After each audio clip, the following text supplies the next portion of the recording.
నమస్తే అండి అందరికీ. నేటి పుస్తకం ప్రపంచం గర్వించదగ్గ మేధావి. భారతదేశంలో ప్రజలు ఈరోజు స్వేచ్ఛగా హక్కులతో స్వాతంత్రంతో బతుకుతున్నారంటే దానికి కారణమైనటువంటి వ్యక్తి తన జీవితాన్ని కొవ్వొత్తిలా కరిగిస్తూ దేశానికి వెలుగు నింపినటువంటి ఒక మహా మేధావి. ఎన్ని పదాలతో తనను పొగిడినా కూడా తక్కువే. అలాంటి ఒక వ్యక్తి అంబేద్కర్. ఆయన చరిత్రను చదవడం జరిగింది.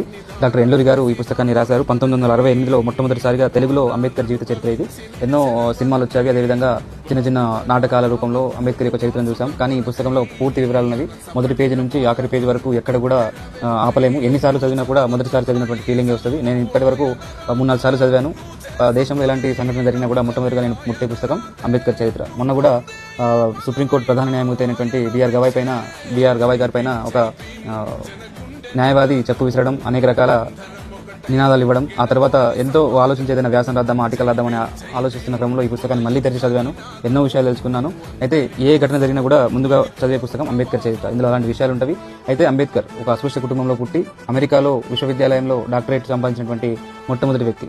దీంట్లో ఎందరో తనకు సహసహకారాలు అందించారు. మొట్టమొదటి వారు బరోడా సంస్థాన రాజైనటువంటి షాయిజీరావ్ గైక్వాడ్. తను నేడు మన భారతదేశంలో ఉన్న వాళ్ళందరికీ కూడా విద్యా భిక్షను పెట్టినటువంటి ఒక గొప్ప వ్యక్తి. ఆయన గురించి కూడా చదువుకోవాలి. అయితే అంబేద్కర్ ఎన్ని చదువులు చదివినా, ఎన్ని డిగ్రీలు సంపాదించినా, ఎన్ని డాక్టరేట్లు సంపాదించినా ఏ ఒక్కరోజు కూడా తన కోసం, తన కుటుంబం కోసం ఆలోచించలేదు. పీడిత ప్రజల యొక్క దాస్య విముక్తి కోసం, ప్రజలు తనలా చదువుకోవాలి, తనలా ఎదగాలనే ఉద్దేశంతో మాత్రమే ఆ చదువును ఉపయోగించాడు. లేకపోతే తన వ్యక్తిగత జీవితం కోసం తన చదువును అనుకుని ఉంటే నేడు అంబానీలు, అదానీల కంటే అంబేద్కర్ ఫ్యామిలీనే పెద్దగా ఉండేది. కానీ ఆ వైపు వెళ్లకుండా భారతదేశంలో ఉన్న ప్రజల కోసం తన జీవితాన్ని పూర్తిగా త్యాగం చేసినటువంటి ఒక గొప్ప మహనీయుడు.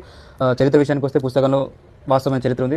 దాన్ని చదివితే మన అందరికీ అర్థమవుతుంది. కానీ నేడు చదివిన చరిత్రను నలుగురితో చెప్పడానికి కూడా వెనుకాడుతున్నటువంటి పరిస్థితి. ఆయన విగ్రహాన్ని పలగొట్టడం, లేకపోతే ఆయన వాస్తవ చరిత్రను ఇంకా వెనక్కి తీసుకెళ్లే ప్రయత్నం జరుగుతూ ఉన్నాయి. తప్పకుండా ప్రతి ఒక్కరూ అంబేద్కర్ చరిత్రను చదవాలి. ఆయన ఎవరు కాదన్నా, అవునన్నా, ఎవరు దాన్ని వ్యతిరేకించినా భారతదేశం ఉన్నన్నాళ్ళు అంబేద్కర్ చరిత్ర ఉంటుంది. అంబేద్కర్ సజీవంగా ఉంటారు. కానీ ఆయన ఆశయ సాధనాల కోసం మాత్రం చాలామంది ఆయన పేరు చెప్పుకుని రాజకీయాల్లో బలపడము, లేకపోతే రాజకీయంగా ముందుకెళ్లడము చేస్తున్నాం. కానీ ఆయన యొక్క ఆశయ సాధనలు ఏంటి, ఆయనలా ఎందుకు చదవలేకపోతున్నాం? ఏమీ లేనప్పుడే ఆయన అమెరికా వెళ్ళి చదవగలిగాడు. అంత పెద్ద యూనివర్సిటీలో PhD స్థాయి వరకు వచ్చారు. ఎన్నో వ్యాసాలు రాశారు, గ్రంథాలు రాశారు.